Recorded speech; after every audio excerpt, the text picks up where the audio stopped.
Olá, queridos. Bem-vindos à Nova Semente, uma comunidade adventista do sétimo dia que você já sabe existe, para que você, juntamente a nós, com a sua família, possa viver a cada momento uma experiência real com Deus. Também quero saudar você, telespectador da TV Novo Tempo. Obrigado pelo seu tempo, pela sua atenção, pela sua audiência. Que saudades de vocês, que saudade de vocês. Mas eu não vim aqui para chorar hoje, né? Estamos aqui para ouvir da palavra de Deus. E para começar, eu tenho uma importante pergunta para você. Você já passou, por acaso, por situações que você se sentiu pressionado a tomar uma decisão que você sabia não ser a melhor? A pressão do grupo te fez agir de uma maneira que você sabia não ser a melhor. Ouça com atenção um depoimento real de um adolescente que não conseguiu vencer a pressão do seu grupo de amigos. O nome dele é Miguel, idade 16 anos. Ouça. Fumei meu primeiro cigarro quando tinha 11 anos. No começo eu não queria, mas todos os meus amigos estavam fumando e eu não queria me sentir excluído. E quando comecei, foi mais fácil da próxima vez. Quando menos percebi, estávamos usando drogas. Acabei me viciando. Não queria ter começado. Eu sabia que o que estava fazendo era errado. Mas hoje eu não consigo parar.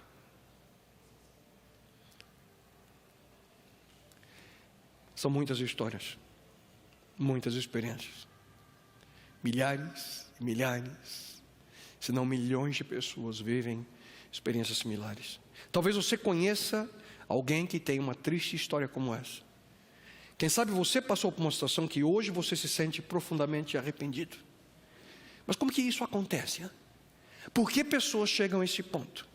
Acontece, queridos, através das escolhas que nós fazemos. Em realidade, a cada momento da nossa vida nós estamos fazendo escolhas. Algumas são pequenas, corriqueiras, passam despercebidas. Outras são enormes, são profundas e trazem implicações marcantes para a nossa vida. Mas afinal, como fazer escolhas corretas, mesmo diante das pressões, mesmo diante das provações que sempre surgem no nosso caminho? Como estarmos prontos para a mais importante de todas as escolhas que cada um de nós invariavelmente um dia terá que fazer? Me permita contar para vocês uma história, para poder ilustrar. Houve um momento na história do antigo povo de Israel que os valores que eles tinham para a sua vida estavam completamente de cabeça para baixo. As escolhas que o povo de Israel fazia eram quase sempre erradas.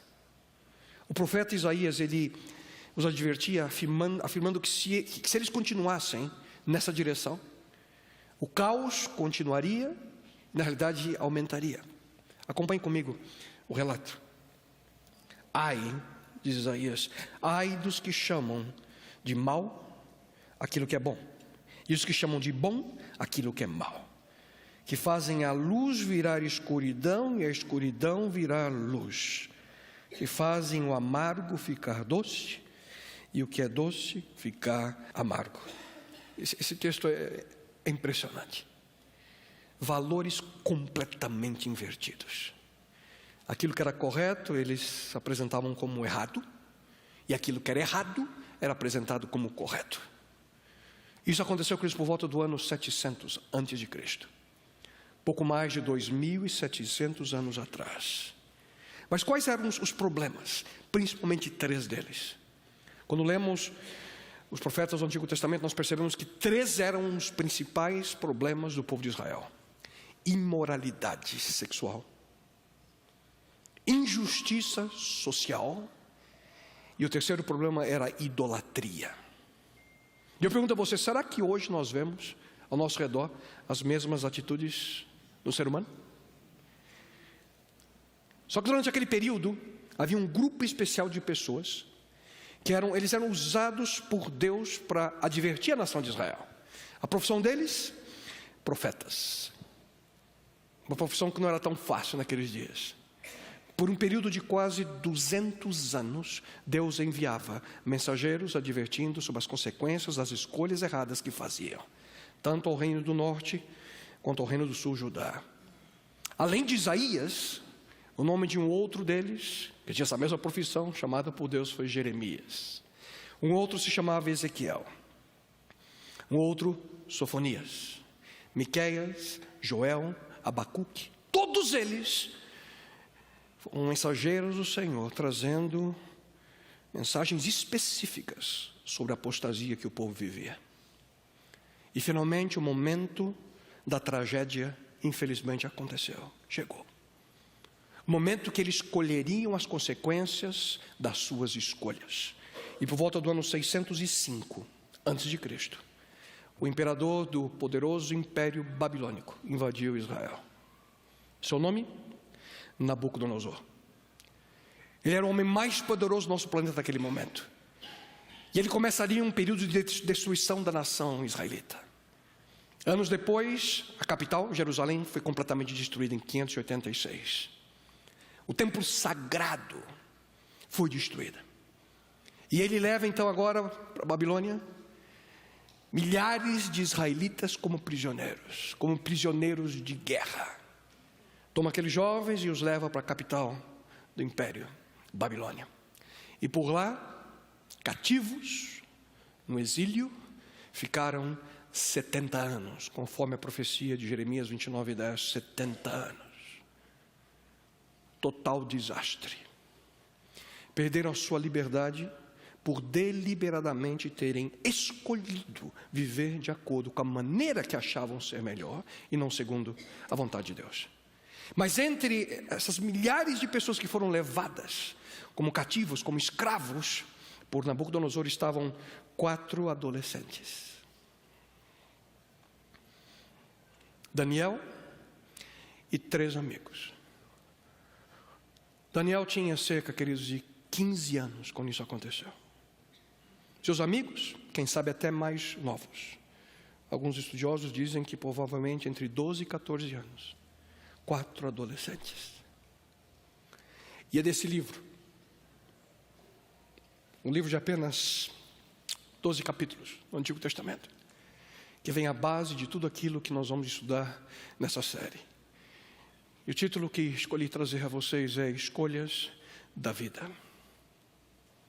Em outras palavras, nós veremos como que as pequenas e grandes decisões da nossa existência, da nossa vida, tomadas pela fé, trazem profundas implicações ao nós buscarmos viver de maneira profunda uma experiência real com Deus. E hoje nós vamos nos concentrar nos primeiros versos do capítulo 1. Eu convido você a acompanhar comigo a leitura. No 3º ano do reinado de Joaquim, rei de Judá, Nabucodonosor, rei da Babilônia, veio a Jerusalém e a sitiou. Você percebe? Nabucodonosor cercou totalmente Jerusalém. Não havia como escapar. E quem sabe você já sentiu assim, não? Uma situação que você não consegue fugir dela. Foi exatamente assim ali que os judeus se sentiram. Sem ter como escapar, sem chance alguma. Game over. O fim. O texto continua dizendo: o Senhor Deus entregou Joaquim, rei de Judá, nas suas mãos, e também alguns dos utensílios do templo de Deus. Ele levou os utensílios para o templo do seu Deus, na terra de Sinear, e os colocou na casa do tesouro do seu Deus. Por praticamente 2 séculos, Deus advertiu. Deus aconselhou. Profeta após profeta. Deus ali dizendo a eles quais seriam as consequências. E agora, Deus usa um rei pagão para cumprir a palavra que ele havia dado aos seus mensageiros. E aí, quando nós lemos a parte final do verso 2, diz que ele levou os utensílios ali do templo para a casa do tesouro do seu Deus. Por que Nabucodonosor fez isso? Para mostrar seu poder. Para mostrar ao mundo que o seu Deus, os deuses lá de Babilônia eram mais fortes, que os seus deuses eram mais poderosos do que o Deus de Israel. Mas mal sabia ele que tudo aquilo estava acontecendo exatamente porque o Deus de Israel estava permitindo.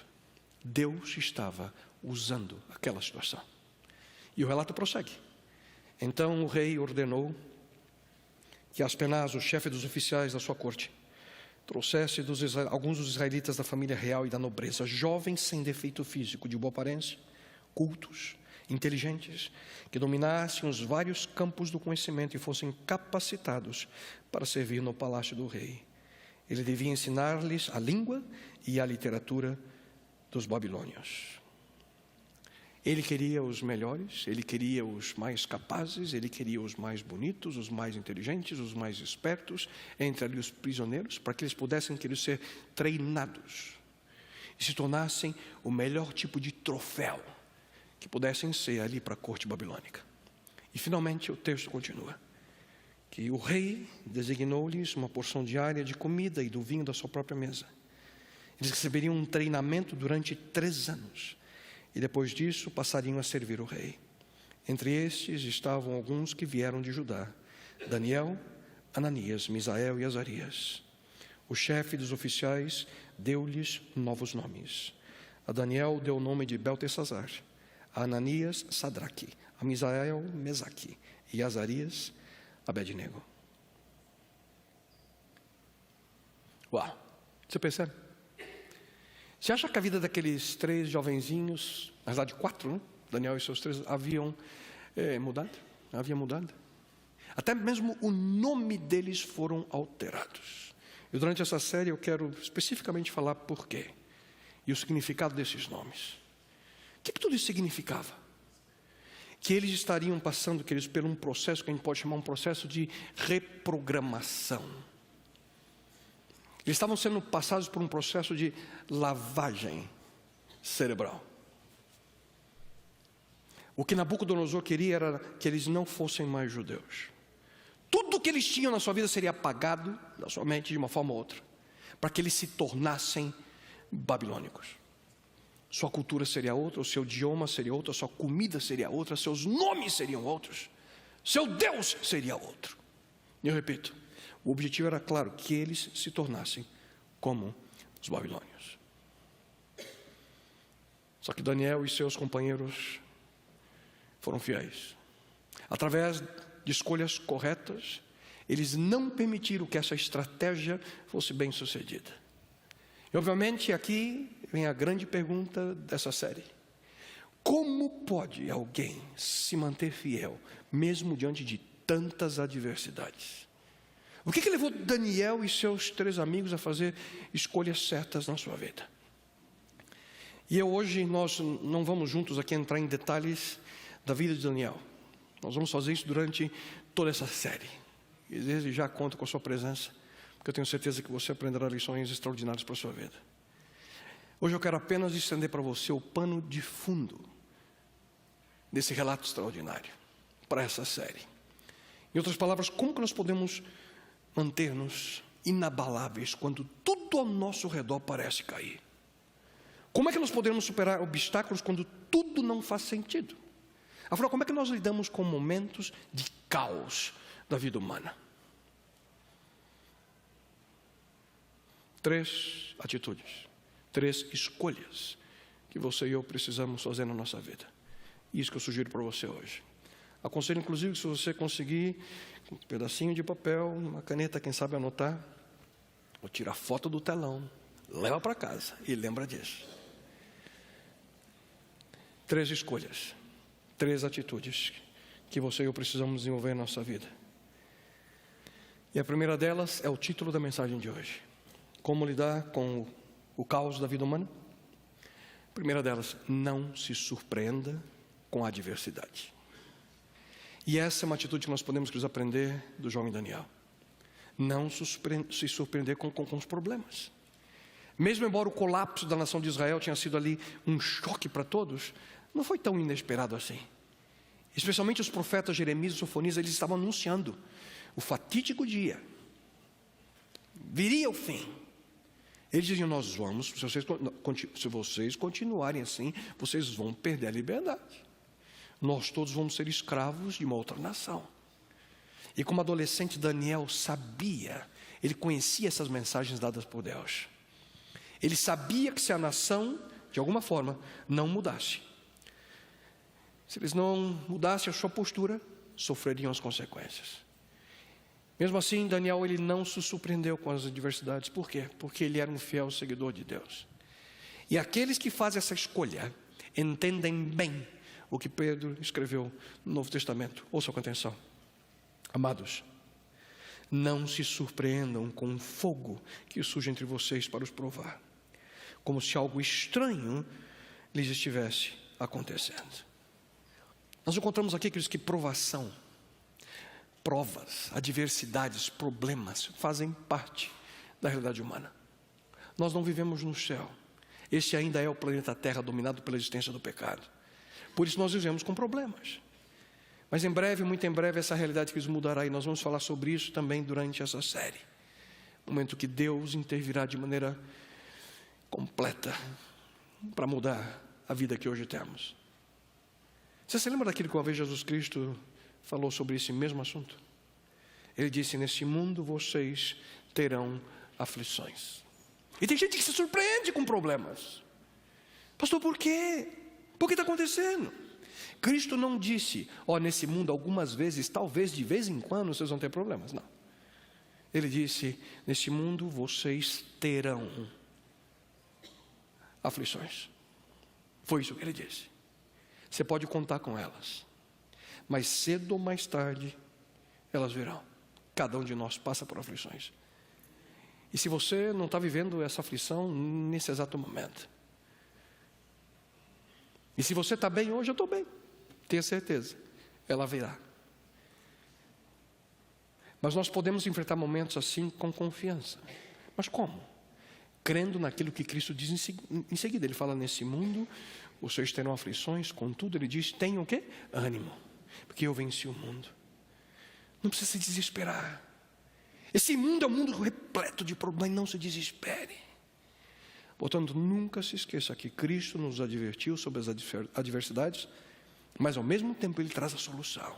Não permita ser levado pelos seus problemas, não permita ser levado pelas circunstâncias. E tudo isso depende das suas escolhas. O maior desafio aqui, queridos, é que grande parte das pessoas que estão passando por problemas, ao invés de escolher o caminho adequado para trilhar, elas decidem encontrar alguém para culpar pela situação. Por isso, você sabe de onde vêm seus maiores problemas? Você sabe de onde vêm os seus maiores problemas? Aqui eu quero rapidamente fazer uma listinha da fonte de problema, tá bom? É bom anotar também, que é importante você lembrar. Razão número 1 dos seus problemas. Sabe qual é? Fonte dos problemas humanos, a razão número 1 é o coração. Não quero te decepcionar não, mas o seu problema número 1 é você mesmo. É o seu coração. O seu coração é o maior problema que você enfrenta. Em outras palavras, você é o maior problema para você mesmo. A grande maioria dos problemas surgem por escolhas equivocadas que você e eu nós fazemos. Ouça só aquilo que o profeta Jeremias afirma: o coração é mais enganoso que qualquer outra coisa, e a sua doença é incurável. Quem é capaz de compreendê-lo? Você percebe? Uma das principais fontes para os nossos problemas é o nosso próprio coração, o nosso próprio eu. Quem nós somos, a nossa natureza, as nossas inclinações. E se você tem dúvida disso, eu sugiro você buscar assistir as mensagens da última série que nós tivemos juntos aqui. Você é aquilo que ama. Como que o nosso coração nos guia e nos dirige. Uma segunda fonte de problemas, sabe qual é? É o mundo. Não é surpreendente isso, né? A sua natureza dentro de você é um problema, mas além disso, o mundo que está do lado de fora ao seu redor também te afeta. E aqui são muitas as estratégias envolvidas: materialismo, falsas ideologias, falsas filosofias, a pressão daqueles que estão ao seu redor, assim por diante. O desafio aqui é que muitas vezes, ao tentar alcançar melhor a aprovação de outras pessoas, nós abaixamos o nível dos nossos valores. Vou repetir: para a gente alcançar a aprovação de outras pessoas, a gente abaixa o nível dos nossos valores. Permitimos que a pressão do mundo afete as nossas convicções, simplesmente porque a gente deseja ser aprovado, reconhecido por aqueles que estão ao nosso redor. Muitas pessoas vivem em função disso, vivem querendo agradar a todos. E vou falar em agradar a todos. Eu li uma história interessante esses dias. Um novo funcionário, primeiro dia de trabalho, ali no escritório, querendo ali agradar as pessoas, todo mundo querendo agradar. Ele, no final do dia, ele percebe o presidente da empresa, ali diante de uma mesa com umas máquinas, e ele percebe que o presidente estava em frente daquela máquina que picota papel, documentos. Sabe aquela máquina? E ali meio que sem saber o que fazer, e ele quis agradar, não era só o chefe dele, o presidente da empresa. Chegou perto e aí o homem olha para ele e fala: você sabe como é que isso funciona? Ele disse: seguramente. Foi tomando o documento da mão do presidente ali. E o presidente disse: é que a minha secretária foi embora mais cedo hoje, e é importante isso. Ali com um tom de angústia. E você sabe como é que isso funciona? Você deixa comigo, doutor.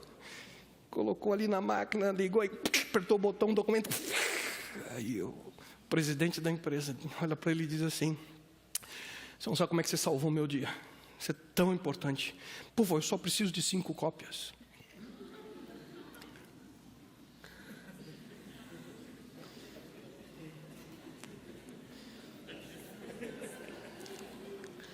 Vocês estão chegando, né? Faz só 5 cópias para mim. Você não precisa agradar todo mundo para ser feliz. Você não precisa da aprovação de todas as pessoas para você ser feliz. Você vai ser feliz quando você fizer escolhas corretas para a sua vida. E uma terceira fonte de problemas, queridos, além do coração do mundo, é o inimigo. Algumas pessoas ainda se perguntam se existe algo, alguém que é responsável pelos problemas, pelo mal do nosso mundo. E a resposta para essa pergunta é simples: sim. Certa vez, uma parábola, o próprio Jesus Cristo o identificou. Ele diz: o inimigo fez isso. Cristo disse: tem um inimigo. E a Bíblia o descreve como um adversário real, pessoal. E ele só tem uma missão. Desde o momento que você acorda até você dormir, ele faz de tudo, juntamente com seus seguidores, para derrotar você. Ele cria dúvidas, cria falta de coragem, distrações, armadilhas, tudo que estiver ao seu alcance, para que você faça as piores escolhas possíveis, para que você caia na armadilha do pecado, para que você vá contra a vontade de Deus. E agindo assim, o nosso maior inimigo sabe muito bem onde ele chega. Ele sabe muito bem onde ele pode chegar. Ouça só o que a Bíblia diz. Então, esses desejos fazem com que o pecado nasça, e o pecado, quando já está maduro, produz a morte. Não se deixe enganar. Ele só tem um desejo, uma coisa na mente: destruir você, a mim, a nós, de maneira completa. Matar a cada um de nós, aniquilar com a raça humana, porque ele sabe que a única forma de atingir a Deus é destruir aquilo que ele criou, a sua imagem e a sua semelhança, seus filhos, você e eu. Não se esqueça, ele existe, ele quer nos destruir, e ele é uma das principais fontes de nossos problemas. Mas há mais uma fonte de problemas na nossa vida. E aqui eu tenho certeza que alguns de vocês vão abrir o olho assustados com o que eu vou dizer. Por isso eu digo fontes e ainda coloco entre aspas, tá bem? Essa razão é um pouco diferente das anteriores. Mas existe uma outra fonte de adversidade a nós. E sabe qual é? É o Criador. Deus. O quê? Preste muita atenção antes de você tirar qualquer conclusão, tá ok? Alguns dos problemas, ouça bem, alguns dos problemas e dificuldades que você hoje enfrenta vêm, em realidade, de Deus. Mas Deus não é amor, só dá coisa boa para a gente? Deus permite situações na sua vida para acordar você. Deus permite situações na sua vida com um único propósito: transformar e salvar você. Como é que nós podemos ter certeza disso? Foi exatamente isso que Ele fez com o seu povo durante o cativeiro babilônico. Você lembra do que eu li no começo da mensagem de hoje? Aquilo que nós encontramos logo no início ali do livro de Daniel? Diz que no terceiro ano, vou repetir, no terceiro ano de Joaquim, como rei de Judá, o rei Nabucodonosor da Babilônia atacou Jerusalém e os seus soldados cercaram a cidade. Deus deixou que Nabucodonosor conquistasse a cidade e que também pegasse alguns objetos de valor que estavam no templo. Deus deixou, Deus permitiu, Deus usou Nabucodonosor. E ainda espera mais um pouquinho antes de eu chegar a qualquer conclusão. Ouça, em realidade não importa. Não importa de onde venha o seu problema. Eles podem ser causados diretamente pelo inimigo, podem ser causados pelo mundo, podem ser causados pelo seu coração, por você mesmo. Podem ser causados por situações as mais adversas possíveis. Mas tudo isso é permitido na sua vida pelo próprio Deus. Não importa de onde vêm as suas adversidades, Deus tem o poder para usar cada uma delas para o bem, se você confiar nele. Quem sabe agora você vai entender melhor por que o apóstolo Paulo categoricamente afirma que Deus age em todas as coisas para o bem daqueles que o amam. Onde é que Deus age? Em algumas coisas? Em alguns aspectos da nossa vida? Não. Deus age em todas as coisas. Deus age em todos os aspectos da nossa existência. Cada um deles, todos. Você pode estar se perguntando, cada aspecto, cada coisa? Pastor, mesmo os meus pecados, mesmo os meus erros, mesmo as minhas escolhas equivocadas? Sim, Deus pode usar qualquer coisa, até mesmo o seu pecado, para te ensinar alguma lição, para fazer algo de bom na sua vida. E repetidas vezes eu já mencionei aqui na nossa comunidade, Deus é o único que pode usar para o bem aquilo que é mal na nossa vida. Vou repetir, Deus é o único que pode usar o mal para o bem em nossa vida. Só Ele transforma uma crucifixão em ressurreição. Só Ele transforma morte em vida. Só Ele, Deus, o Criador do universo, pode tirar algo de bom daquilo que é mal. Qualquer um pode tirar algo de bom daquilo que é bom, mas só Deus pode tirar algo de bom daquilo que é mal, se você confiar nele. Todas as coisas contribuem para o bem de quem? Daqueles que o amam. E eu quero dizer uma coisa a você: amor verdadeiro você só ama em quem você confia, se você confiar nele. Só que isso não é tudo, queridos. Mencionei há pouco que são 3 escolhas. A primeira, não se surpreenda com a adversidade, mas é uma segunda escolha, uma segunda atitude que nós precisamos desenvolver na nossa vida. E a atitude é essa: perceba como Deus usa a adversidade para o bem.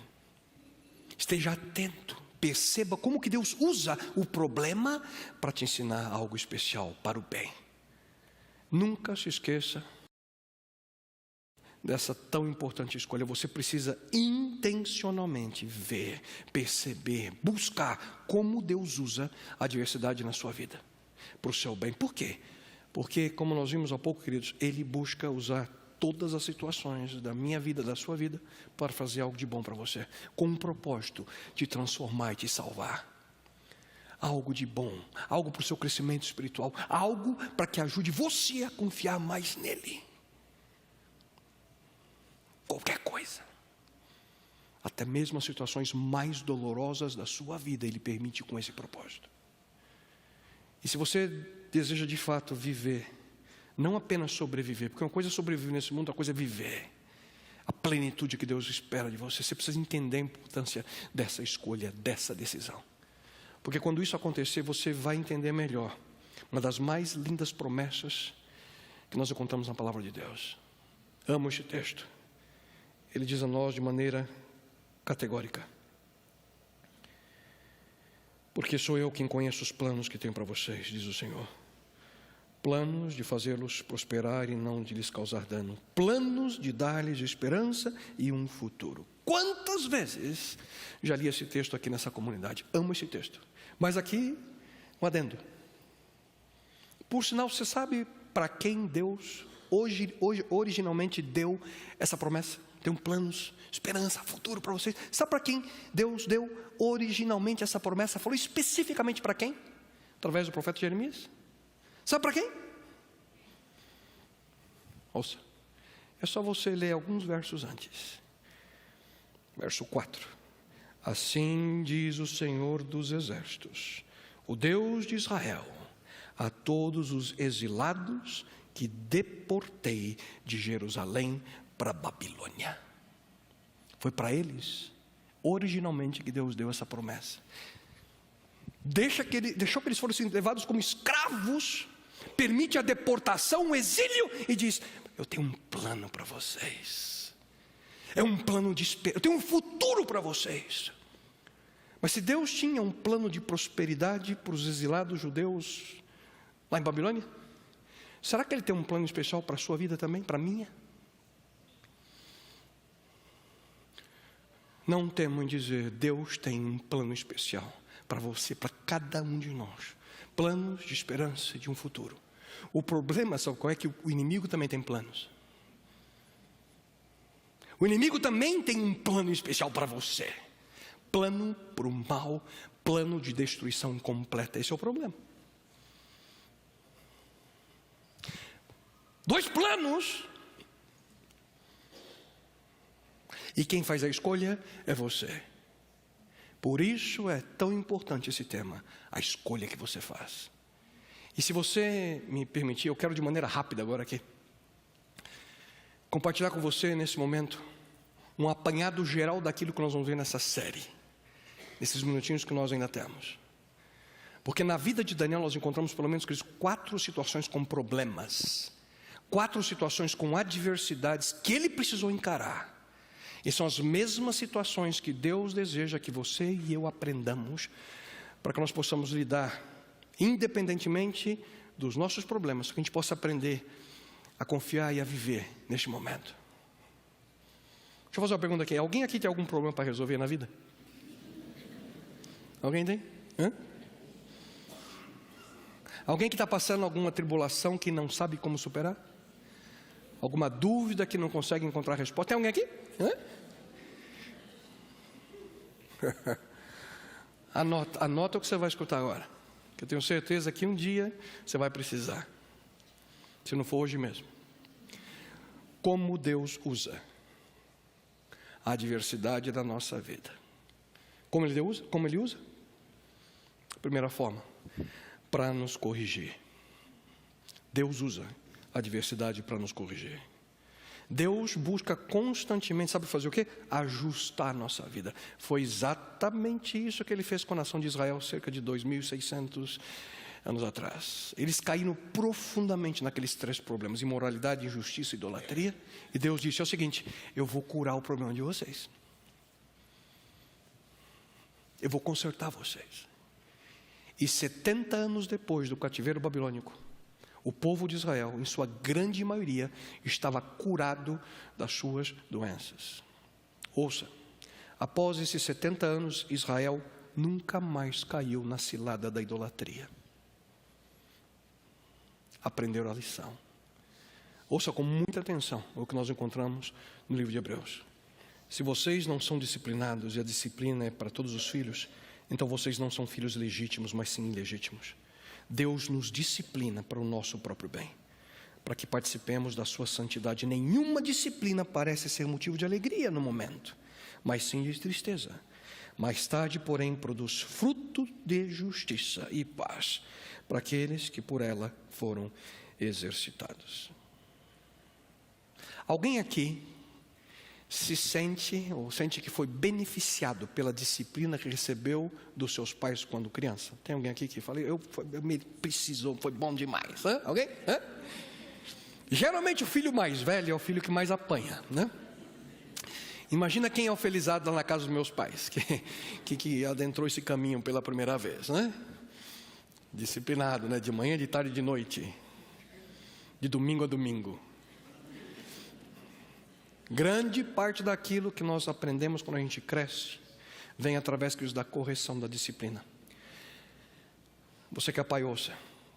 O pai e a mãe que não corrigem seus filhos, e aqui corrigindo, estou falando que é bater no filho, ok? Tem diversos jeitos mais modernos, mais atuais.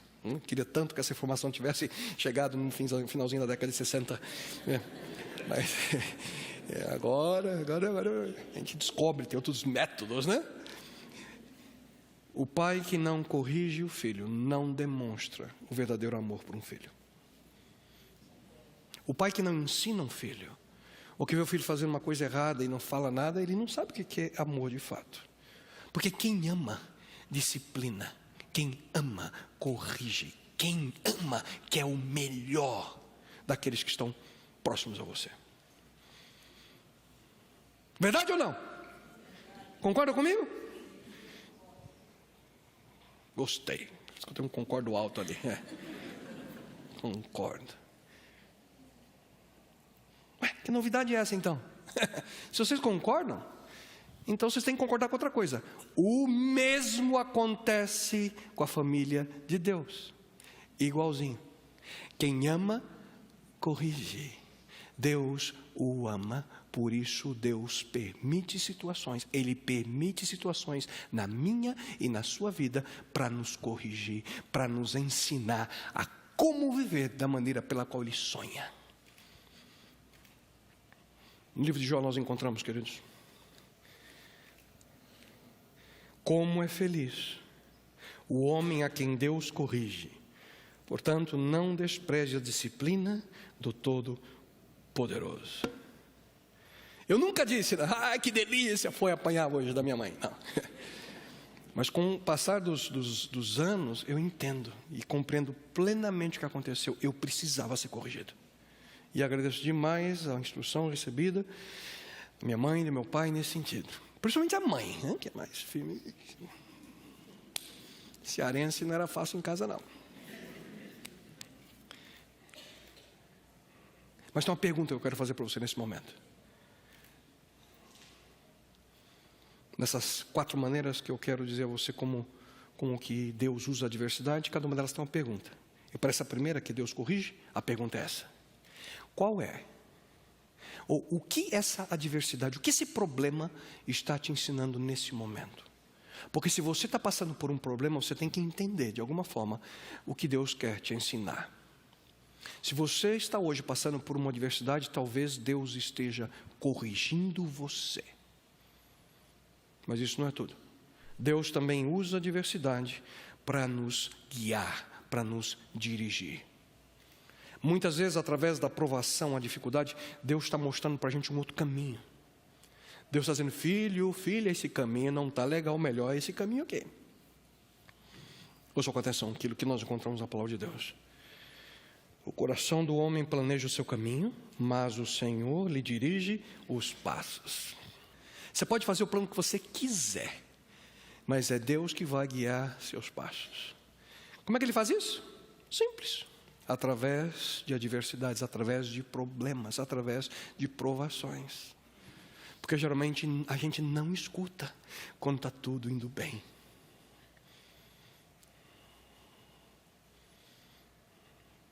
Essa é a maneira pela qual Ele dirige nossos passos no caminho adequado. Já prestou atenção de que, como é que problemas na nossa vida ajudam a gente a mudar a direção? Já parou para pensar nisso? Alguém já teve aqui um plano alterado por algum problema? Alguém já teve algum plano, que você tinha um plano, de repente você teve que alterar por causa de um problema? Já teve ou só eu? Só eu? Todo mundo levantou a mão aqui, tem sogra, né? Levantaram a mão aqui. Brincadeirinha aqui. Não é a luz. Não é a luz do fogo que muda a nossa vida. É o calor do fogo. Você tira a mão do fogo quando o quê? Quando queima. Não é a luz do fogo que muda a sua vida. É o calor, é quando queima.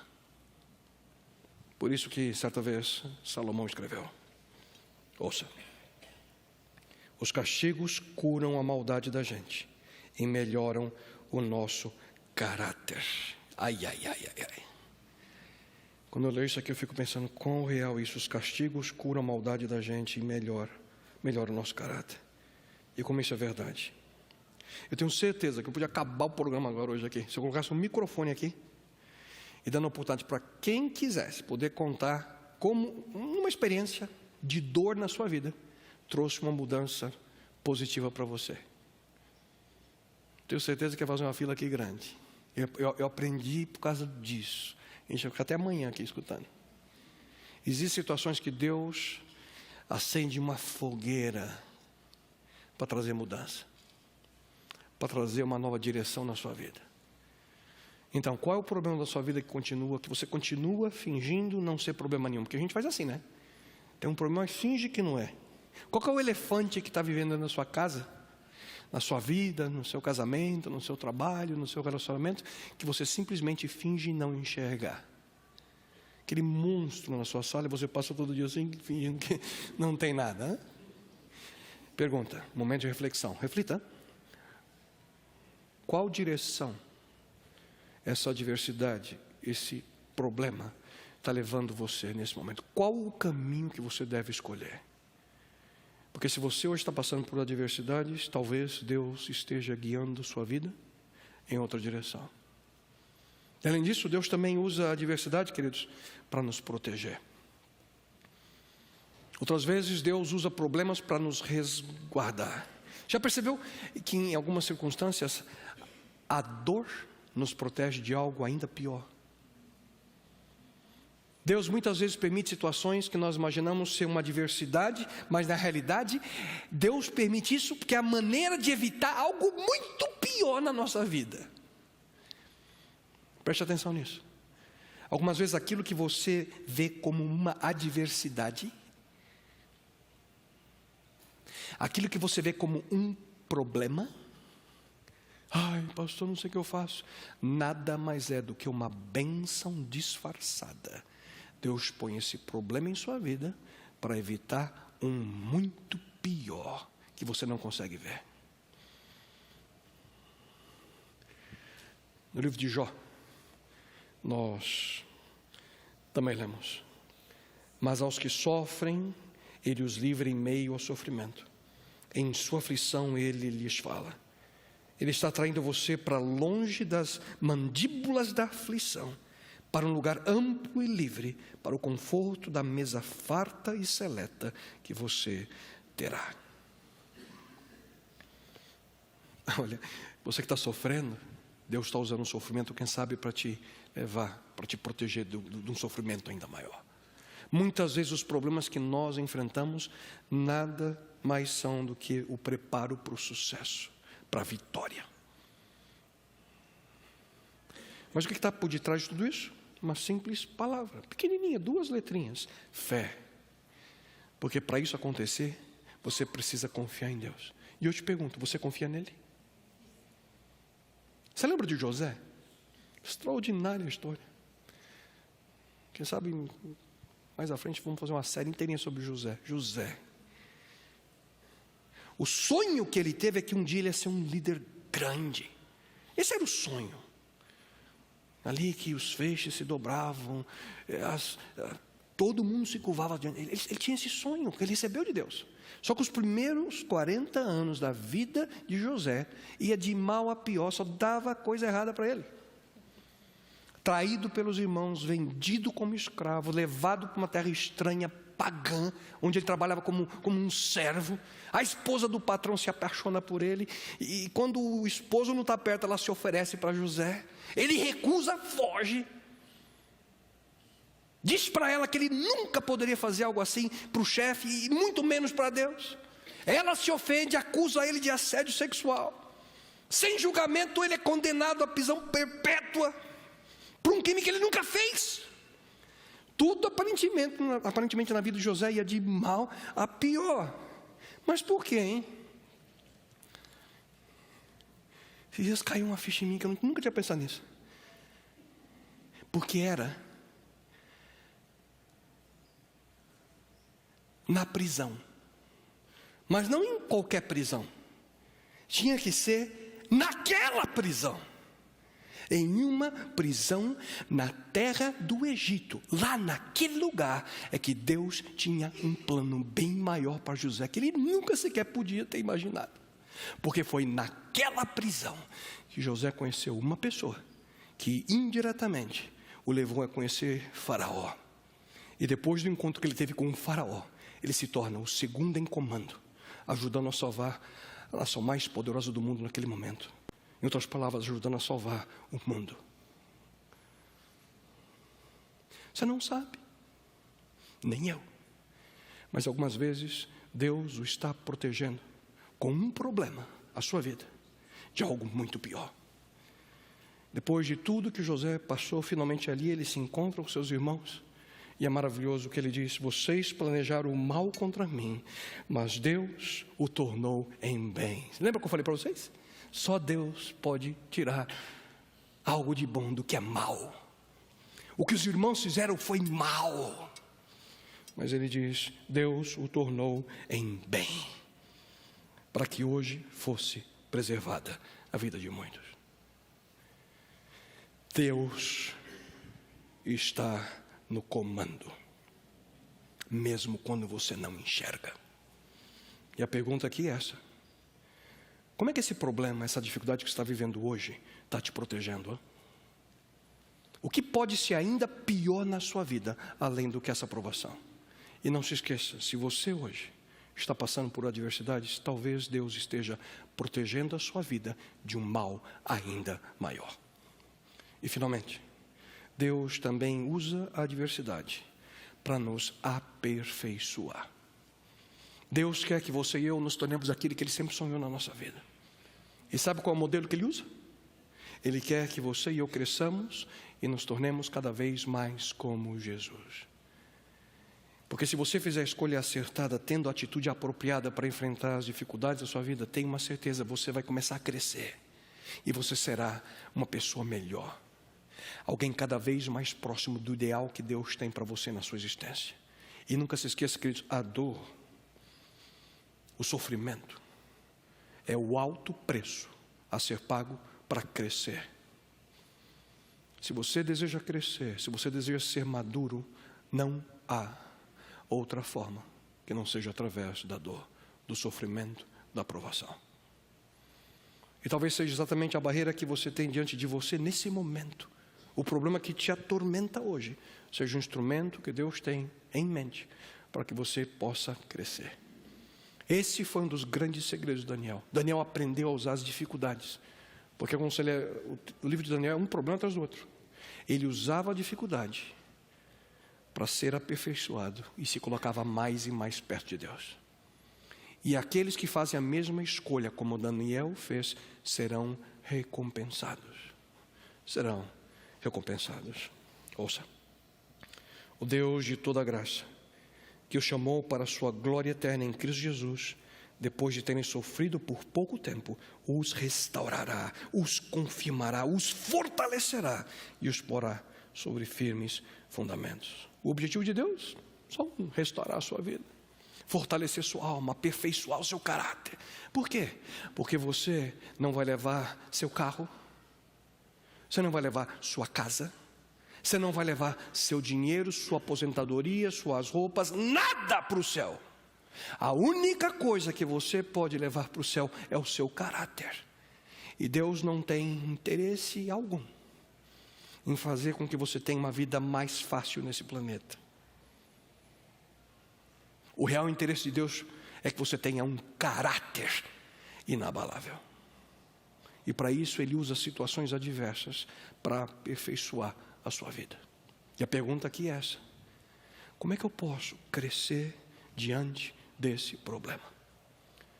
E se você está passando por alguma adversidade hoje, talvez Deus esteja aperfeiçoando o seu caráter para algo muito maior do que aquilo que você imagina. E para concluir, a terceira e última escolha que você precisa desenvolver: confie em Deus, mesmo quando você não entende. E o que fazer quando você está diante de um problema, de uma adversidade, e você não vê essa situação como sendo algo que seja corretivo a você? Você não está entendendo. Não, Deus, não consigo ver Deus me corrigindo com isso. Ou então você está numa situação que você não vê Deus dirigindo. Em outra situação que você não vê Deus te protegendo. Ou você pensa num problema: eu não estou vendo Deus me aperfeiçoando aqui.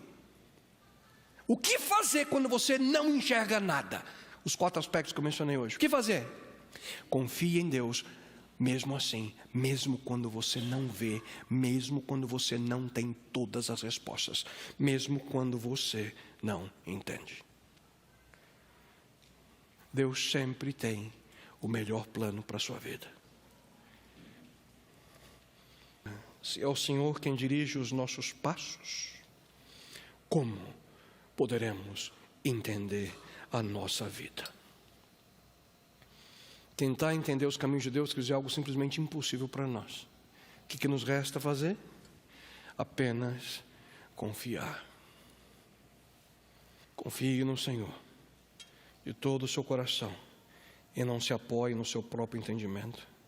Reconheça o Senhor em todos os seus caminhos e Ele endireitará as suas veredas. Nunca se esqueça: confie plenamente em Deus, mesmo quando você não tem todas as respostas para as suas. Os seus problemas não é o seu problema.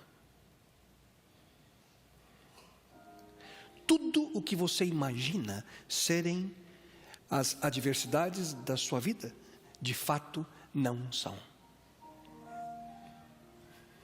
Os seus problemas não é o seu problema.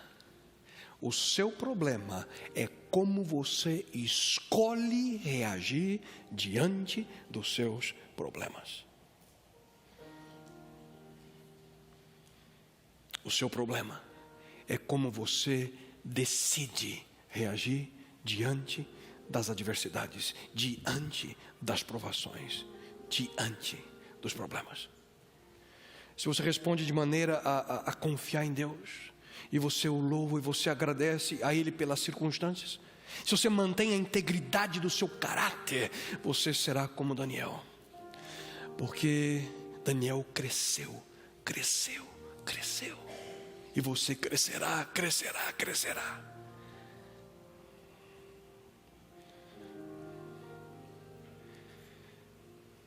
Nesse momento eu quero convidar você a fechar seus olhos, ver de uma outra forma, de uma outra maneira. Senhora, será que isso está acontecendo na minha vida para que eu possa entender que o Senhor está me corrigindo? Será que essa ansiedade, essa dúvida, essa incerteza, esse problema é uma correção? Se for, bom Deus, ajuda-me a que eu possa ver, entender e aceitar. Mas talvez, Senhor, o que está acontecendo hoje também seja Teu desejo em me mostrar um novo caminho, uma nova direção. Perdoa-me, Senhor, pelas decisões erradas do passado e ajuda-me, Senhor, a ouvir Tua voz, ver as circunstâncias e mesmo em meio ao sofrimento, angústia ou dor, aceitar o caminho que Tu tens a mim, que sempre é melhor. Mas talvez, Senhor, será que isso que estamos vivendo tem como um propósito nos proteger de um mal ainda pior? Ajuda-nos, Senhor, e ajuda-me a ser humilde o suficiente para reconhecer que talvez a adversidade de hoje seja apenas uma barreira, uma proteção ao mal ainda maior. E finalmente, Pai, será que o que hoje vivemos, tem como propósito de nos aperfeiçoar, de me aperfeiçoar? Se for, Senhor, louvo o Teu nome e ajuda-me, Senhor, a superar essa dificuldade e esse problema, confiando em Ti.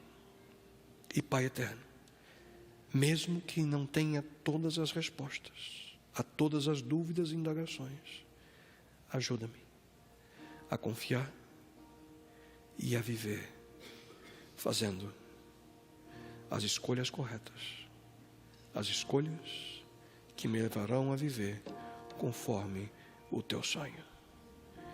E isso rogo a Ti, em nome e por amor dele, Teu Filho amado Jesus. Amém, Senhor.